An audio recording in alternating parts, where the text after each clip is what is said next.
晴的黑夜有中午的阳光，莎士比亚必有忍，春乃有季，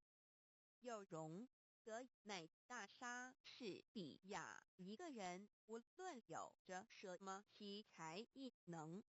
倘然不把那种才能传达到别人的身上，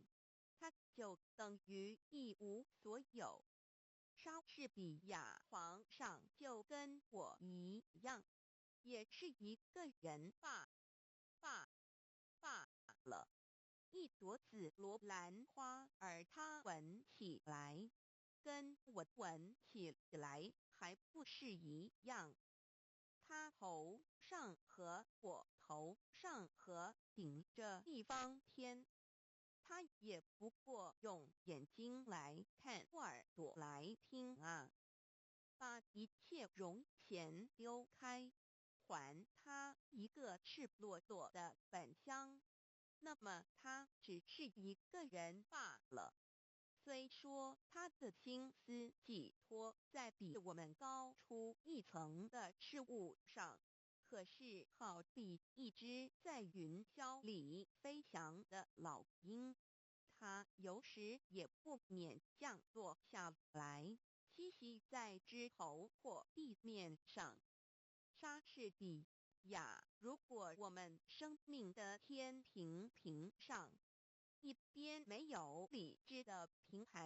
衡，另一边情欲的平盘，那么我们身上下流的欲念就会把我们引导到荒唐透顶的结局。莎士比亚不太热烈的爱情才会维持久远。莎士比亚时间会刺破青春表面的彩饰，会在美人的额上掘深沟浅槽，会失掉稀世之珍，天生丽质，什么都逃不过他那横扫的镰刀。莎士比亚衣服新的好，朋友旧的好。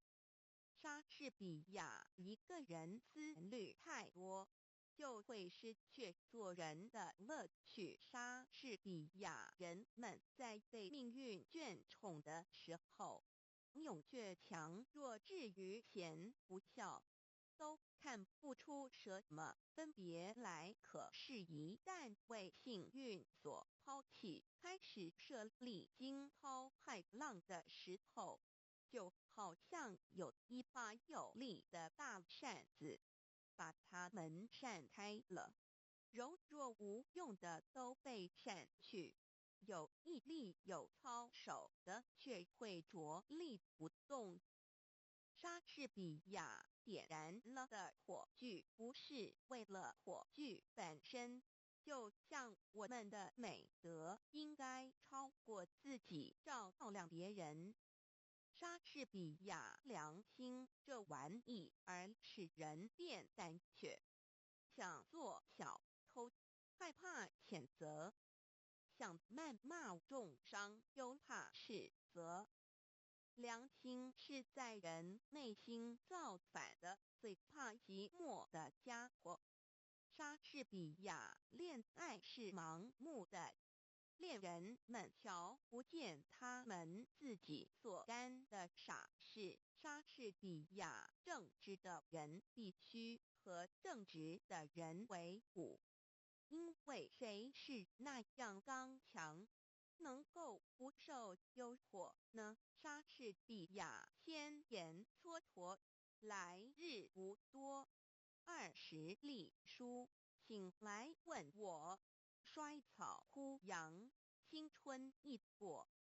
莎士比亚思想自由的精灵。莎士比亚上一页123456名言佳句，作者名彦一名英国培根。莎士比亚谚语歌得欧洲巴尔扎克克高尔基毛泽东鲁迅雨果法国马克思富兰克林罗曼罗兰爱因斯坦泰戈尔维吾尔族爱默生苏霍姆林斯基托夫勒列宁西塞罗卢梭美国德国艾现生蒙田苏联日本阿拉伯契诃夫俄罗斯蒙古族恩格斯亚里士多德列夫托尔斯泰更多名言家具分类人生生活爱情智慧真理时间科学思想人类生命工作劳动幸福友谊知识成功力量社会价值创造理想道德自然更多